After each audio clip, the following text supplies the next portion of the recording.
कर्नाटका में बीजेपी हुकूमत की जानिब से दारुल हुकूमत बेंगलुरु में 108 फुट ऊंचा नाड प्रभु केम्पे गौड़ा के स्टैच्यू यानी स्टैच्यू ऑफ प्रॉस्पेरिटी या खुशहाली का मुजस्सिमा के इंस्टॉलेशन की तैयारियां जोरों पर हैं, जिसका inauguration prime minister Narendra Modi के हाथों किया जाने वाला है।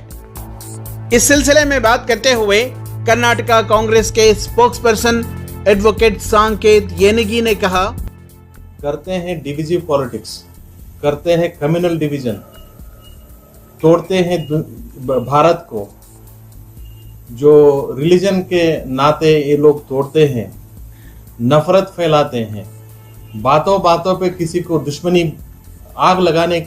लगाने का बात करते हैं। और सिर्फ स्टैच्यू ऑफ यूनिटी लगाने से थोड़ी नहीं यूनिटी होता है।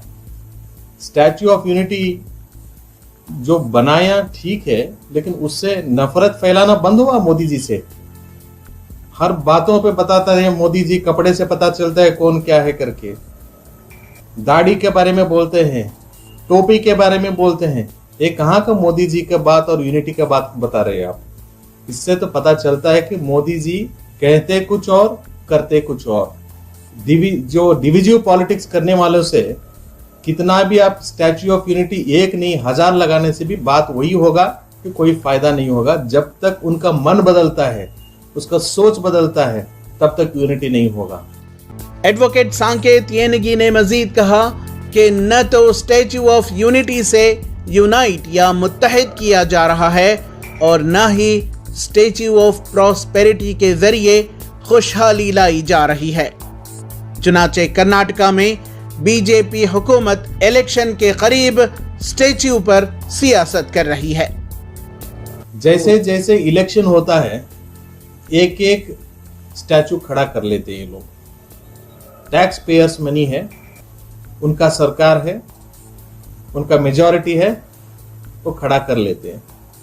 अगर हम विरोध करते हैं तो ये लोग ये कहलाते हैं कि हम ये पर्टिकुलर कम्युनिटी को अपोज कर रहे हैं, पर्टिकुलर कम्युनिटी को हेट करते हैं।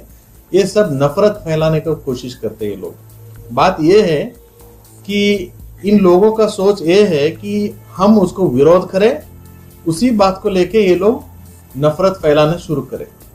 हम इसीलिए चुप है कि जब इन लोगों का जो पॉलिटिक्स है, जो डेवलपमेंटल एजेंडा स्टैच्यू से नहीं होता है, इंफ्रास्ट्रक्चर से होता है। इंफ्रास्ट्रक्चर तो कुछ भी नहीं है।